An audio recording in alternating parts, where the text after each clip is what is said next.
So hello everyone and welcome back in the part number 14th of the Bear Act, in which we are discussing each article clause by clause. Okay, and I'm explaining each article in a simple possible way. So in this video we will discuss each article in detail from article number 81 to 90, because in my earlier videos I have completely covered from article 1 to article 80. Okay, here you can see that I have provided so that you can take a quick look upon each article one by one.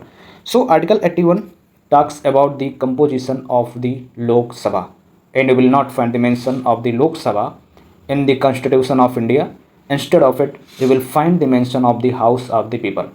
And for the Rajya Sabha, you will find the mention of the Council of State instead of Rajya Sabha. So House of People is Lok Sabha, and representative or the representation of the each state represented in the Rajya Sabha, that means council of the state. Okay, so article 81 talks about the composition of the Lok Sabha, that who will comprise Lok Sabha. Okay, that means a representative from the state as well as union territory. Okay, now article 82 talking about readjustment after every census. That means suppose in any state if the population increases, that means you have to increase the seat, because in normal condition for every 10 lakh people one MP should be their representative. So let's suppose if in any state you observe that the population grow higher, then you have to increase the seat in the Lok Sabha or the Rajya Sabha on the basis of the population. And this is the main bone of contention between South Indian state and the North Indian state. So this is about the readjustment after every census. That's why census becomes important. And also we will discuss about delimitation also in this article 11. And article 83 talk about duration of the houses. It is talk about duration of Lok Sabha as well as Rajya Sabha. Lok Sabha is not permanent body, and the normal term of the Lok Sabha is generally 5 years. But of the Rajya Sabha, as you all know, that Rajya Sabha is a permanent body, and 1/3 member retires every second year. But according to RPA Act 1950 and 51, the normal term of the Rajya Sabha is 6 years, but you will not find the mention of 6 years in the Constitution of India. That you should keep in mind. In the article number 84 talking about the qualification for the membership, that means if you want to become members of the either house, whether it is Lok Sabha or Rajya Sabha, then what are the certain qualifications that you need to have to become the members. In article 85 about the session, prorogation and resolution of the houses, as you all know, Lok Sabha dissolve, not Rajya Sabha. Okay, because Rajya Sabha is a permanent body, and session and also prorogation. We will discuss what is the difference between prorogation and resolution. Apart from this, article 86 talking about the addresses and the messages that are given by the President of India, and a special address also addressed by the President of India. And article 88 talking about the right of minister and the Attorney General of the India. Let's suppose there is a minister who belongs from the Lok Sabha. Okay, they can vote only in the Lok Sabha, but they can participate in the proceeding of the Rajya Sabha as well. So these are the rights available to Attorney General of the India as well. Even Attorney General can become a member of the committee as well. Okay, apart from this, article 89 talking about the chairman and the deputy chairman of the Rajya Sabha, that how they will elected. As you all know, under article 64, vice president act as an ex officio chairman of the Rajya Sabha, that means Council of State, and deputy chairman chosen from the members of the Rajya Sabha, okay, through the election. Article number 90, and this will last article for today's session, and it is about vacation, resignation and removal of the deputy chairman, not of the chairman or the vice president, because I have already discussed it in the president and the vice president. Okay, now let us discuss each article in a very simplest form, clause by clause. Okay, so article 81, it is talk about composition of the House of People. As I have already told you that Constitution do not mention the term Lok Sabha. Instead of it, the Constitution of India mention House of the People for the Lok Sabha and the Council of State for the Rajya Sabha. So article 81 clause 1. This clause contain two subclause A and B.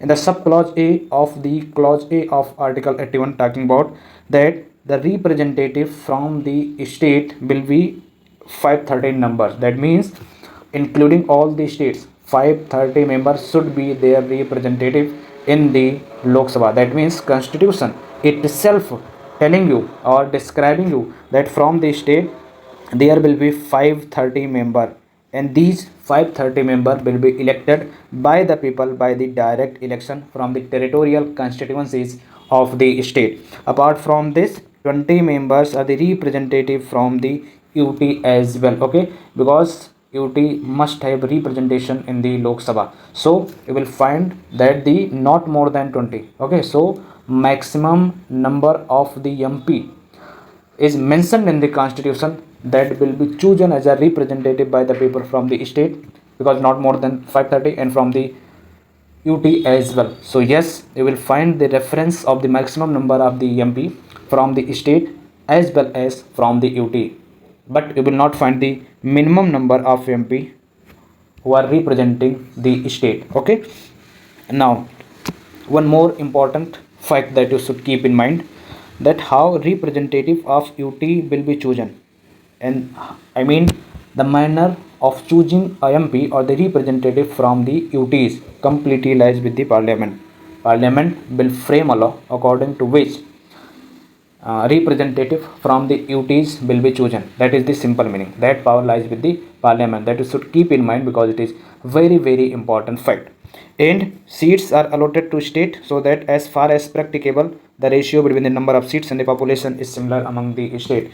Now let us take an example and then understand it in a very clear way. Okay, so what happened, that each state divided into territorial constituencies, and the number of territorial constituency depend on the population size of the particular state, and generally for the 10 every 10 lakh population one representative is chosen.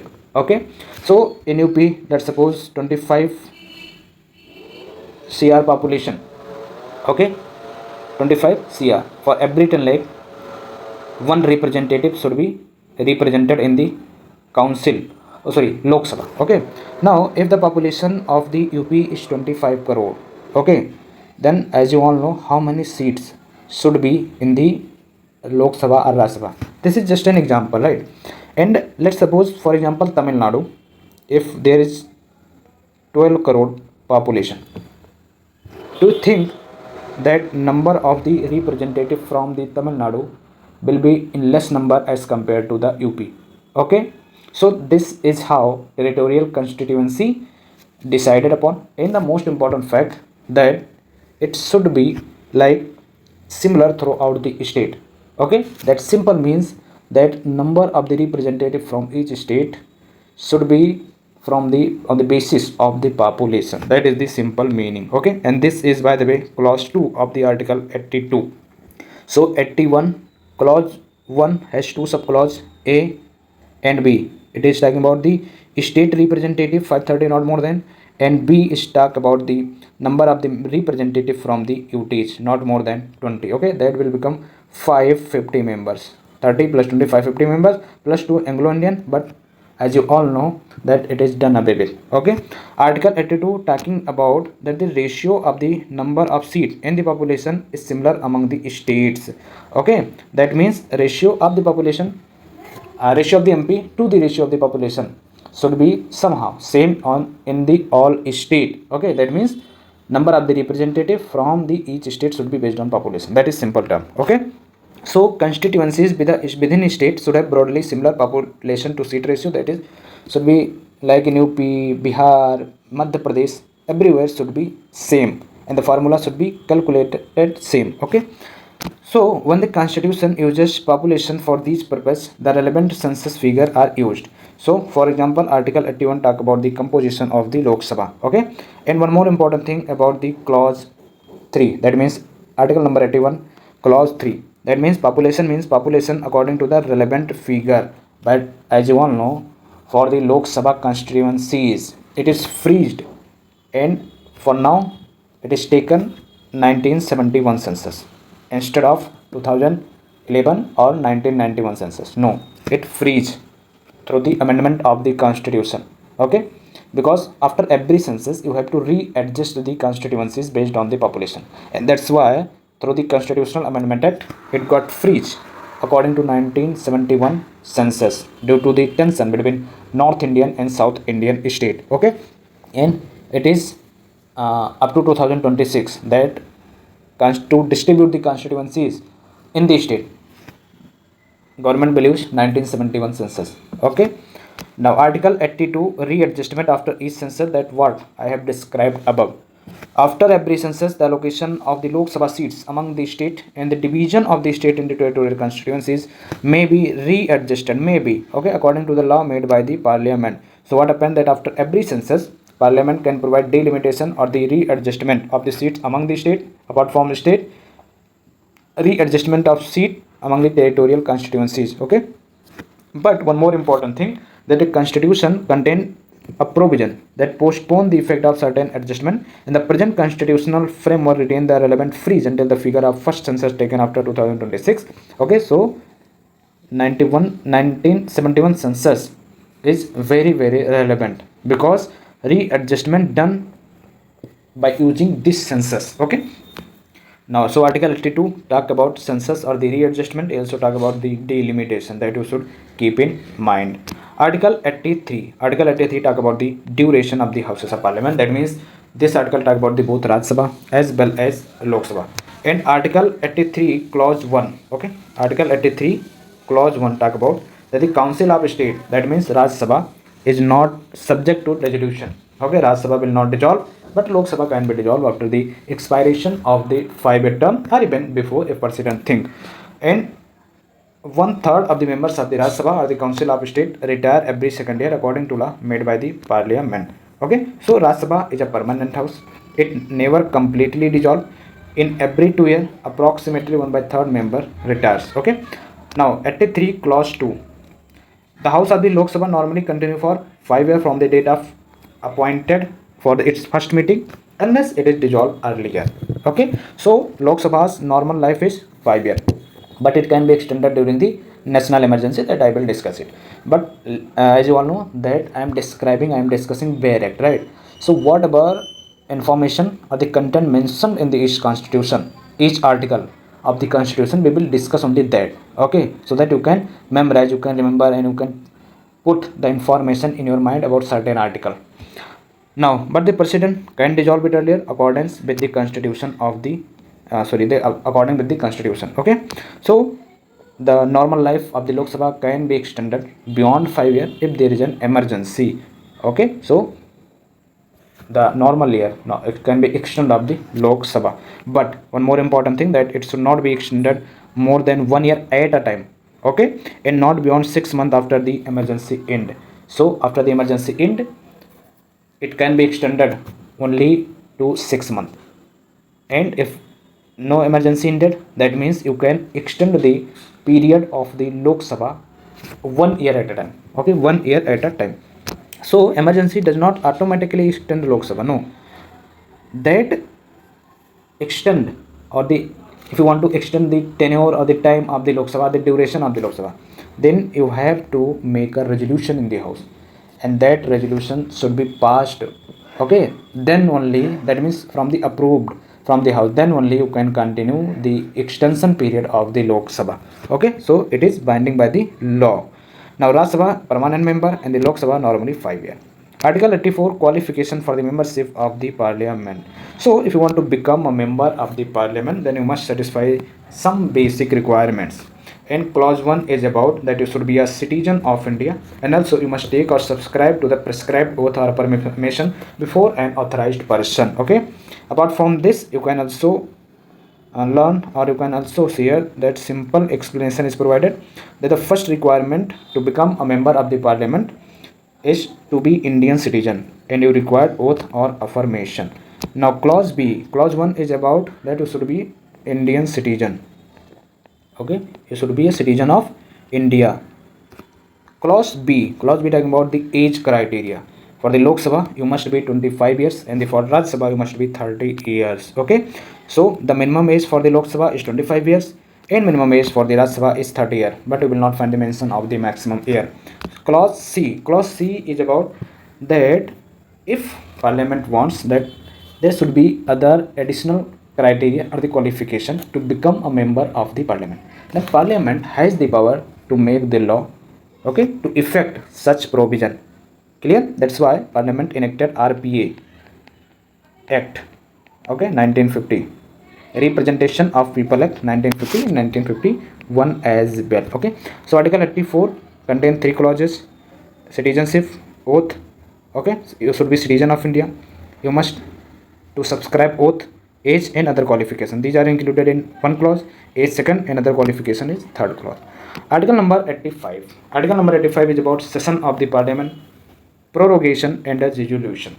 So Article 85 clause 1 says that the power to summon the parliament from to time is laid in the president. That means president will summon the parliament from time to time. Okay. Apart from this, the time period between the two sessions should not be more than 6 months. Okay. You will not find the maximum or minimum number of the session that should be held in 1 year. But instead of that, you will find that there should be no gap between the two sessions. That means from the last sitting of the last session to the first sitting of the next session, and that there should not be more than 6 months. Okay, so in 12 year at least 2 sessions should be, but as you all know that there are 3 sessions held each year: winter session, monsoon session, and one is, as you can see here, budget session, right? So 3 sessions are you can say that there are 3 sessions that held in the Indian Parliament, but you will not find the mention or the name that I have told you recently. Okay, now there cannot be a gap of more than 6 months between the 2 sessions, but it does not mean that Parliament must meet only twice a year. No, it means that maximum gap cannot exceed 6 months. Clause 2 says that the president from, but focus on the word may, the president may from time to time, president have the power to prorogue either house of the parliament. That means to end the session of the house. Prorogation means to end the session of house. There is a concept of adjournment. Adjournment is something like interval. Okay, interval. But prorogation in the session, complete session of the house. Okay, complete session of the house. That is the basic difference that you should keep in mind. And even president can dissolve the house of the people. So who has the power to dissolve the Lok Sabha? That power lies with the president.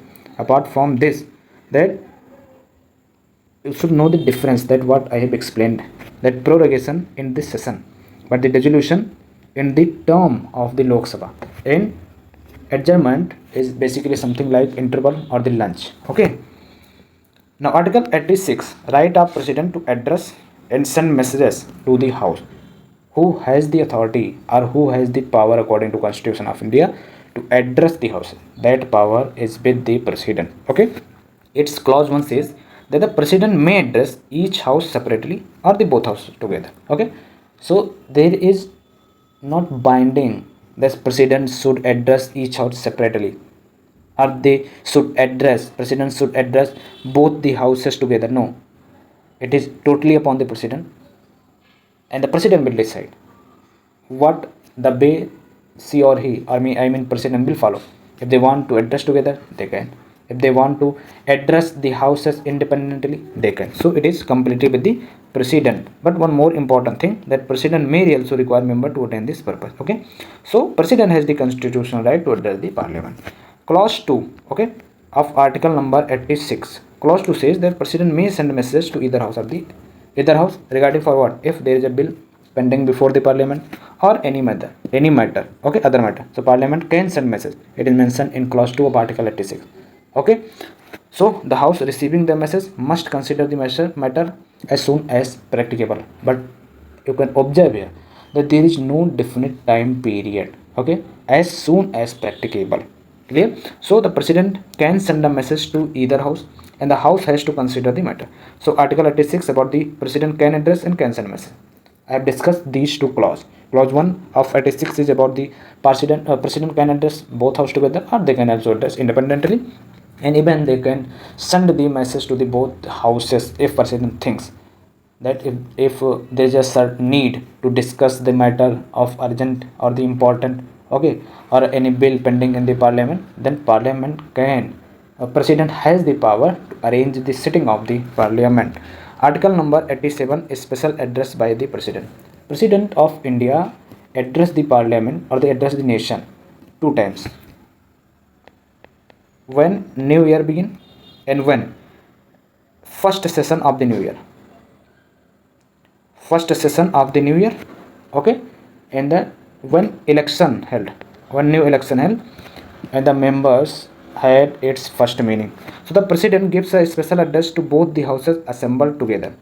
First time, commencement of the first session after each general election of the Lok Sabha and at the commencement of the first session of the each year. These are the two times when the president address both the houses together. Okay, after the general election or the commencement of the first sitting after the general election, and second is the commencement of the first session of the each year. Okay, so president special address occurs just after the general election and the commencement of the first sitting and every year of the first session. Clause 2. Clause 2 says that the rule of the procedure of house must provide time for discussion of the matter mentioned in the president address. So whatever matter the president will address together to the parliament and rule of procedure of the each house, whether it is Lok Sabha or the Rajya Sabha, they should provide the time for the discussion such matter. Okay, so member of parliament get an opportunity to discuss the matter that are mentioned by the president in their address. Okay, so article 87 about the special address, but article 86 was different and article 87 was different. Article 87 talking about the special address, but as you can see here, article 86 has two clause. Okay, and it is just about the address or the message. Clear? Article 88, right of ministers and attorney general in the parliament. So every minister and attorney general of India, they had a right to speak in either house of the parliament, that means in the Lok Sabha or the Rajya Sabha, and it doesn't matter that the parliament belonging from which house. They can take part in the both house, but they can't vote. They will vote in their respective house. That you should keep in mind, and they will take part in their proceeding of either house. But one more important thing, that attorney general has the right to speak in house, has the right to take part in the proceeding of house, but they do not have a right to cast their vote, okay, and take part in joint sitting. Apart from this, take part in proceeding of the parliamentary committee of which they are member. Okay, so attorney general can also become a member of any committee of the house, but they can't vote merely because of the article 88. No, the MP doesn't matter in which house they are taking part in their proceeding, but they will cast their vote in the respective house from which he chosen. Clear? So a union minister can participate in the proceeding of either house, Lok Sabha or Rajya Sabha, even if they are member of only one house. But article 88 itself does not give them voting right. Okay, so speak can participate, but you can't vote. In article number 89, it is about chairman and the deputy chairman of the Rajya Sabha. Article 89 clause 1 is about that vice president will be ex officio chairman of the Council of India, and that you will find the mention in the article 64 also. So vice president automatically become the chairman of the Rajya Sabha because of the holding of the office of the president. So vice president will be the chairman of the Rajya Sabha. Clause 2. So first clause is about the vice president. Clause 2 is about the that Rajya Sabha will choose amongst its member, okay, one member as a deputy chairman, and whenever the office of the deputy chairman vacant, Rajya Sabha chooses another member. So as you can see here, Rajya Sabha chooses deputy chairman.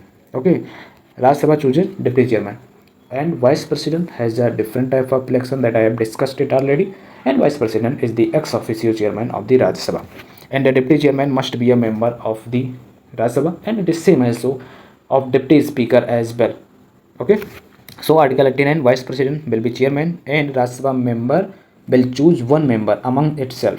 Okay, and who will become a deputy chairman, but through the election. Article 9 T and last article for today, vacation, resignation and the removal of the deputy chairman. Okay, suppose there is a person who is holding the office of the deputy chairman. So clause 1 of the article 90, that vacate the office if they cease to be a member of the Rajya Sabha. That means if deputy chairman or the member chosen as deputy chairman disqualified from the Rajya Sabha membership, then he or she also cease to be a deputy chairman as well. That is the simple meaning. So if a person is no longer an MP or Rajya Sabha, they totally lose the office of the deputy chairman as well. Apart from this, Deputy chairman may resign by writing address to the chairman of the Rajya Sabha. Okay, and the vice president submit or tenders his or her resignation to the president of India.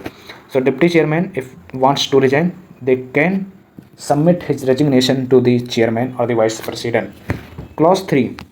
Deputy chairman can be removed from the office by a resolution of the Rajya Sabha and passed majority of all the then member of the council, and 14 days notice should be served before proceeding this resolution. Okay, so yes, majority of the state of that house is important. So for removal of the Rajya Sabha, there should be a resolution. Okay, that should be moved in Rajya Sabha, because ultimately deputy chairman is from the Rajya Sabha and he or she is a member of the Rajya Sabha. Apart from this, there should be a majority of all then members and 14 days notice should be served. Okay, so it is not simply a majority of member present and voting. It is majority of all the then members of the Rajya Sabha. Okay, so article 81 about the composition of Rajya Sabha, a clause 1 का A, clause 2 का B. Okay, state का representation, UT का representation. Article 82 adjustment after each census. Article 83 duration of the houses. Article 84 qualification of the MP. Article 85 session prorogation and resolution. Article 86 president address and messages. Article 87 president's special addresses. And Article 88 right of minister and attorney general. 89 deputy chairman and chairman of Rajya Sabha. And 90 vacation, resignation and removal of the president. So I have discussed today almost 10 articles with clause by clause simple explanation. Now if you like this initiative, then kindly subscribe to my channel and also share with your aspirant. Okay, and if you want to give us feedback, the comment section is open for you. If you want more clearer explanation with example, with animation, whatever you want, that how I should represent the lecture, how I should explain each article, the comment section is open and you can comment me. Okay, so bye bye.